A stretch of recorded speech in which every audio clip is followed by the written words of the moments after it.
महाराज श्री, हमारी संतान जो हमसे उत्पन्न होगी, क्या वो अपने पूर्व कर्मों के अनुसार शरीर मिलेगा या माता पिता के कर्मों के अनुसार? अगर माता पिता के कर्मों के अनुसार उत्पन्न होगी तो क्या सावधानी रखें? कृपया मार्गदर्शन करें। वो तो आएगा अपने ही कर्मों से, पर उसमें दुख और सुख का अनुभव तुम्हारे कर्म उसमें सम्मिलित होंगे।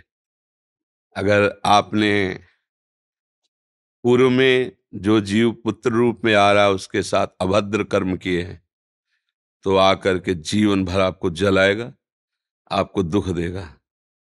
और आपने भद्र माने मंगलमय कर्म किए हैं, तो जीव पुत्र बन के आएगा, तुम्हें सुख प्रदान करेगा। अब यदि इस समय भजन कर लो भगवान का, तो तुम उसके भी भाग्य को बदल सकते हो और अपने भी भाग्य को बदल सकते हो। ये भजन ही एक ऐसा कर्म है जो सब सुधार देता है। मार्कंडेय ऋषि के पिता महाराज मृकंड ने देखा, बहुत ज्योतिषाचार्य थे, कि 5 वर्ष में मेरे पुत्र की आयु खत्म है, मर जाएगा। बड़ी चिंता हुई कि जीवन भर भजन करते रहे, तपस्या की। पहले प्राय हम सब ऋषियों की ही संतान हैं, रहते गृहस्थ में थे पर पूर्ण ऋषि तपस्वी मुनियों की तरह हम सब ऋषियों की संतान है। जब गोत्र पूछा जाए तो देखो नहीं बोलते भरद्वाज गोत्र, याज्ञवल्क्य, गा, हम सब ऋषियों की संतानें हैं। हाँ, तो उन्होंने को लगा कि कैसे क्या कर सकते हैं कि 5 वर्ष के बाद ये बालक जीवित बना रहे। अब पिता का कर्म शुरू हो रहा है।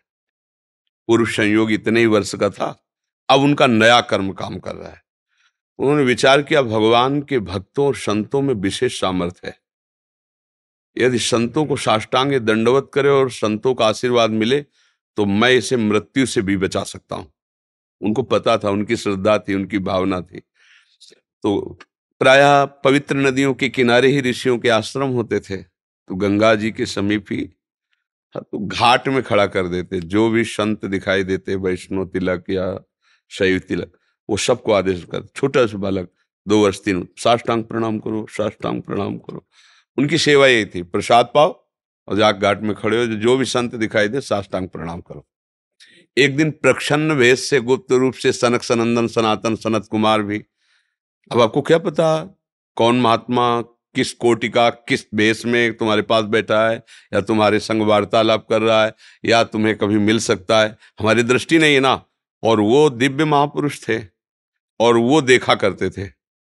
जो साष्टांग प्रणाम किया तो चारों संत वेश में थे, उनका चिरंजीवी भव, बस वो आ गए। कहा, महाराज मेरी दृष्टि अचूक है, आप सनक सनंदन सनातन सनत कुमार, चारों ब्रह्म कुमार है ना,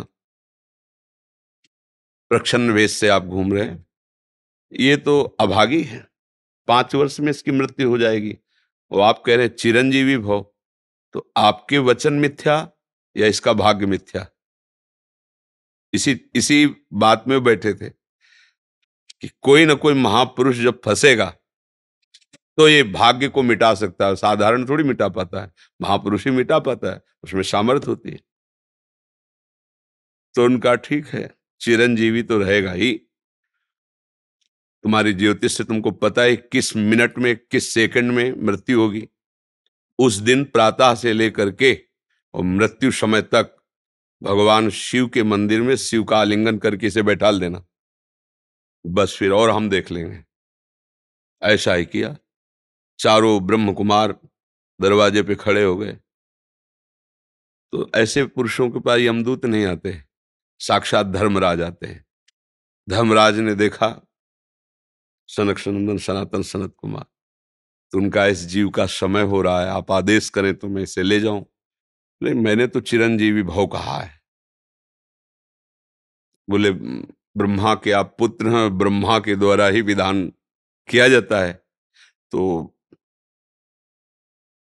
इतनी वार्ता हो ही रही थी कि भगवान शंकर प्रकट हो गए। उनका कि कुछ बदलना नहीं है, 5 वर्ष की आयु ना, हाँ 5 वर्ष ही रहे, मेरी आयु के 5 वर्ष रहे। भगवान ब्रह्मा जी एक सुई लेकर के ऐसे कमल में छेदे थे, आका 1 वर्ष हो जाता है। वो क्रम जब समय का नहीं, जैसे उत्तरायण दक्षिणायन देवताओं के दिन रात, ब्रह्मा जी का दिव्य 100 वर्ष का जो आयु का विवरण है ना, उसको जब पढ़ो तो होश खराब हो जाएगी। एक दिन में 74 मनु बदल जाते हैं, इंद्र बदल जाते हैं एक दिन में। और भगवान का समय, वो जो ब्रह्मा जी का समय, निमेष, पलक झपकना, इतना। इतने ब्रह्मा की पूरी आयु हो गई। 5 वर्ष उनके, आज तक मार्कंडेय जी जीवित है। उनको चिरंजीवी ऋषि कहा गया है मार्कंडेय जी का। अगर पिता भगवान का भजन करे तो अपने भाग्य और पुत्र के भी भाग्य को बदल कर जैसा चाहे वैसा कर सकता है। भावी मेट सके त्रिपुरारी। अगर भजन बल है तो फिर आनंद ही आनंद है, नहीं तो दोनों के कर्म संयोग से ही संयोग बनता है। तो मान लो पुत्र रूप में आ रहा है, अभी हमारा आपका पूर्व जन्म का कोई संयोग तो आपको देखते ही चिढ़ पैदा हो जाएगी। वो हमारा कर्म है जो आपको भी जला रहा है, मेरे को भी जला रहा है, दोनों में द्वेष पैदा कर रहा है। और अगर अच्छा देखते ही ऐसा लगा कि मानो हमने बहुत समय से अपने प्रियजन को बाद में देख, ऐसा लगता है ये तो हमारे बहुत प्रिय, और देखकर आनंद है, आप जाओगे खुशी हुई, हमारा खुशी हुई, क्या हुआ? कर्म ही सबको दुख सुख देता है और कुछ नहीं।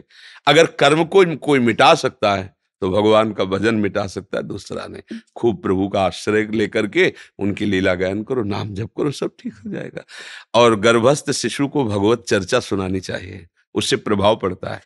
जैसे माँ गर्भवती है तो चाहिए कि स्वयं स्वाध्याय करे, या फिर परिवार के जन कथा कह रहे हो, चुपचाप शांति से बैठ के सुने और नाम जप करे, तो गर्भस्थ शिशु पर उसका प्रभाव पड़ता है।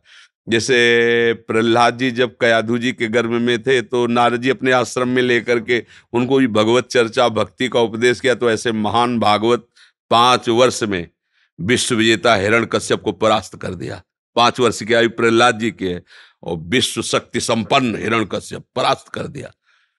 अभिमन्यु जी गर्भ में ही थे, चक्रव्यूह का वेदन की क्रिया बताई तो 6 द्वार वेदने की क्रिया तक वो जगती रही, 7वें में सो गई। तो फिर वो मतलब गर्भस्थ शिशु पर बाहरी चर्चा का प्रभाव पड़ता है, बाहरी आचरण का प्रभाव पड़ता है। यदि हम नाम कीर्तन, भगवत चर्चा, भगवत कथा वार्ता, तो उसमें भक्ति का अंकुरण हो जाएगा, गर्भस्थ शिशु में उसका प्रभाव पड़ जाएगा।